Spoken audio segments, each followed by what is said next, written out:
আকাশ ছোঁয়া উচ্চতা, নেই কোনো জীবন রক্ষাকারী দড়ি বা নিরাপত্তা সরঞ্জাম। কেবল নিজের হাত আর মনের জোরে জয় করলেন এশিয়ার অন্যতম আইকনিক ভবন তাইপে 101। মার্কিন কিংবদন্তি পর্বতারোহী অ্যালেক্স হনল্ট আবারও বিশ্বকে চমকে দিলেন তার ফ্রি সলো অভিযানে। নেটফ্লিক্সের লাইভ স্ট্রিমিংয়ে সেই শ্বাসরুদ্ধকর মুহূর্ত উপভোগ করল পুরো বিশ্ব।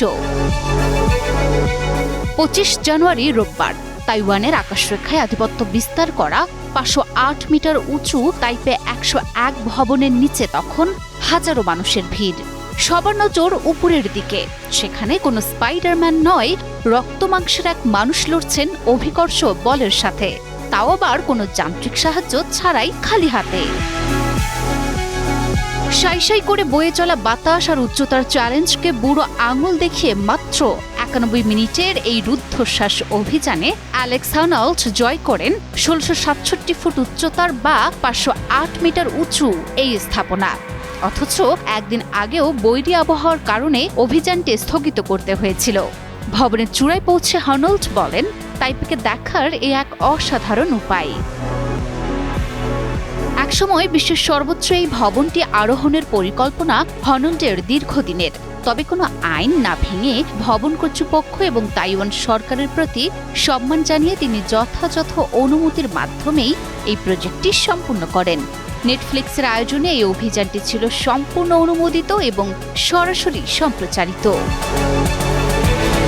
হাজারো দর্শক নিচে দাঁড়িয়ে উল্লাস ও হাত নাড়িয়ে তাকে উৎসাহ দেন।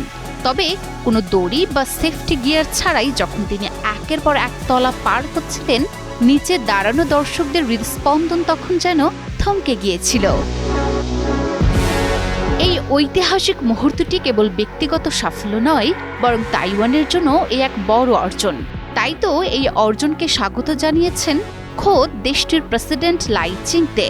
ফেসবুকে এক অভিনন্দন বার্তায় তিনি বলেন, নেটফ্লিক্সের লাইভ সম্প্রচারের মাধ্যমে বিশ্ব শুধু তাইপে 101ই দেখেনি, দেখেছে তাইওয়ানের মানুষের উষ্ণতা, আবেগ এবং দেশের পাহাড় প্রকৃতির সৌন্দর্য।